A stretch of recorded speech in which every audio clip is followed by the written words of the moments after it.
ለዘመናት ሲጠበቅ የነበረው የወርቅ ጽላት አሁን ላይ ጠፍቷል። ይህንን ተከትሎ ጳጳሳቶች ላይ ክስ ተመስርቶባቸዋል። ለመሆኑ የትኞቹ ጳጳሳቶች ላይ ነው ክስ የተመሰረተው?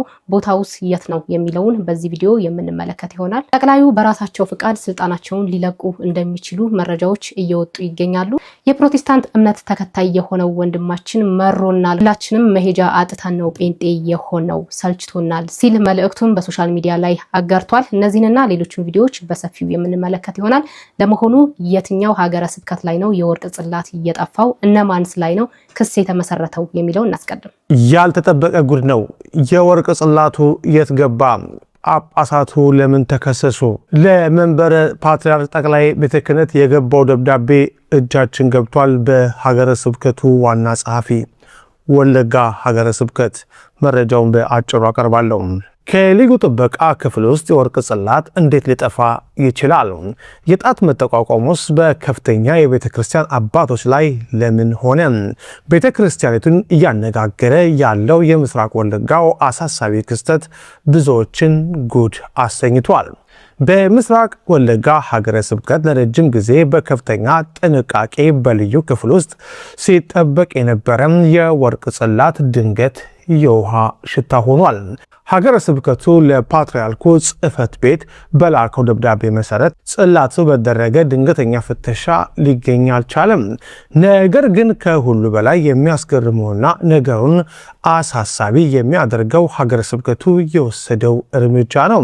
ሀገረ ስብከቱ ለጠቅላይ ቤተ ክህነት በላከው ይፋዊ ደብዳቤ ላይ እንደተመለከትነው ብፁዕ አቡነ ሩፋኤል ጠቅሶ አፋጣኝ ምርመራ እንዲደረግ ጠይቋል። አቡነ ሩፋኤል የልዩ ክፍሉን ቁልፍ ከብፁዕ አቡነ ኤልያስ ስለመረከባቸው በቂ የሰው ምስክር ስላለ ንብረቱ ርቆ ሳይሄድ ቀርበው ይጠየቅልን በማለት አጥብቆ ሞግቷል።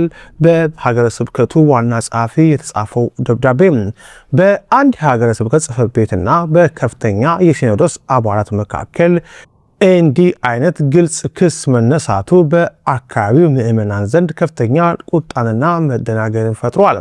ይሁን እንጂ የጠቅላይ ቤተ ክህነቱ የምርመራ ሂደት መጓተትና ዝምታ ነገሩን ይበልጥ ምስጢራዊ አድርጎታል። ይህ ጉዳይ ኦርቶዶክሳውያንን እያስቆጣ ይገኛል። እስከ ዛሬ የተጠበቀው ጽላት እንዴት ዛሬ ሊጠፋ ይችላል? ተገቢውን የሆነ ክትትል ሊደረግበት ይገባል እያሉ ይገኛሉ። በሌላ በኩል ደግሞ ምንስ ጥፋት ቢጠፋ እንዴት ጳጳስ ይከሰሳል? እንዴት ጳጳሶች ይከሰሳሉ? የሚሉ ሀሳቦችም እየተነሱ ይገኛሉ። እናንተ በዚህ ጉዳይ ላይ ምን ሀሳብ አስተያየት አላችሁ? ኮሜንት ላይ አስቀምጡልኝ። ፕሮቴስታንት እምነት ተከታይ የሆነው በቃን ሰልችቶናል ያለበት ምክንያት እፎይ እና ሁሱ የተከራከሩበትን ጉዳይ ተመልክቶ አንድ ፕሮቴስታንት በሰጠው መልስ ላይ ነው። እሱን እንመልከት።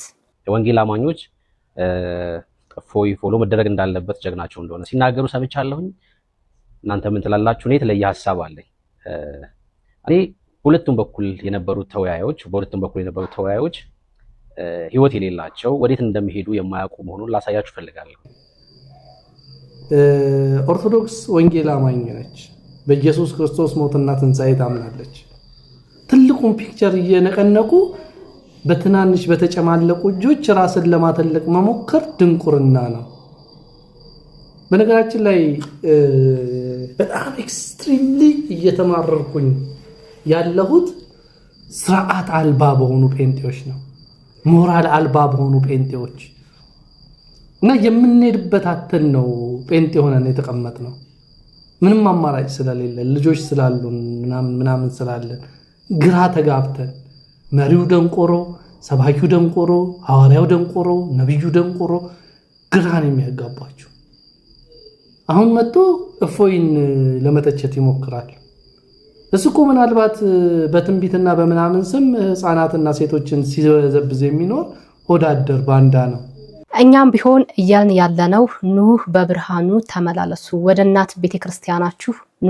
ወንድማችን ጌዲዮንም ብትሆን ልጆችህንና የምታስተምራቸውንም ልጆች ይዘህ ወደ ቤተክርስቲያን መምጣት ትችላለህ። ምቾት ከማይሰጥህና ከሚቆረቁርህ ቦታ መቀመጥን ለምን ትመርጣለህ? አሁንም ቢሆን እናት ቤተክርስቲያን እጇን ዘርግታ ትጠብቃችኋለች እና እንደሱ ግራ የተጋባችሁ እህት ወንድሞቻችን ብዙ ልትሆኑ ስለምትችሉ እናት ቤተክርስቲያናችሁ እንድትመለሱ እህታዊ ምክሬን እመክራችኋለሁ። ሌላኛውና እጅግ በጣም የሚገርመው ደግሞ ከዚህ በፊት በፖሊስ ኃይል በ4 ጥይት ተተኩሶበት የተገደለ የተገደለው ወንድማችን ቤተሰቦቹን ቤትና የመስሪያ ቦታ በመስጠት ከሰዋቸዋል። እሱን እንመልከት። ሰበር የተባለ መረጃ በዚህ ሰዓት ተሰምቷል። በፖሊስ አባል ህይወታቸው ላለፈው ለአቶ ተገኝ ባልቻ ቤተሰቦች የቤትና የመስሪያ ቦታ እንደተሰጣቸው ተገልጿል። ለተሰበረ እናት የመጀመሪያ ካሳ መሆን ያለበት የልጇን ገዳይ ፈልጎ ትክክለኛውንና ተመጣጣኙን ቅጣት መቅጣት ነው። አሁን ላይ የተደረገላቸው ካሳ አስፈላጊ ነው፣ ተገቢም ነው።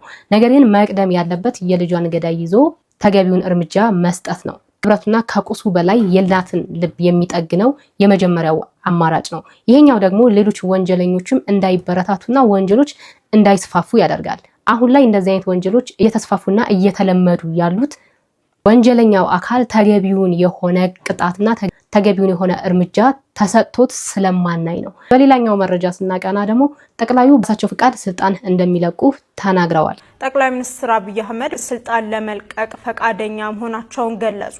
ጠቅላይ ሚኒስትር አብይ አህመድ በ39ኛው የምስራቅ አፍሪካ የልማት በየነ መንግስታት ኢጋድ ልዩ የመሪዎች ጉባኤ ላይ ለመሳተፍ የኬንያ ዋና ከተማ ናይሮቢ መግባታቸውን የጠቅላይ ሚኒስትር ጽህፈት ቤት አስታውቋል። ለዛሬ ይዤላችሁ የመጣኋቸው ቪዲዮዎች እነዚህን ይመስላሉ። በሌላ በአዲስ ቪዲዮ ተመልሼ እስከምመጣ ድረስ ለዚህ ቤት አዲስ ከሆናችሁ ቤቱን ሰብስክራይብ፣ ቪዲዮን ደግሞ ላይክ እና ሼር ማድረጋችሁን እንዳትረሱ። ኢትዮጵያ ሀገራችንን ኦርቶዶክስ ሃይማኖታችንን እግዚአብሔር ይባርክልን። ቸር ቆዩ።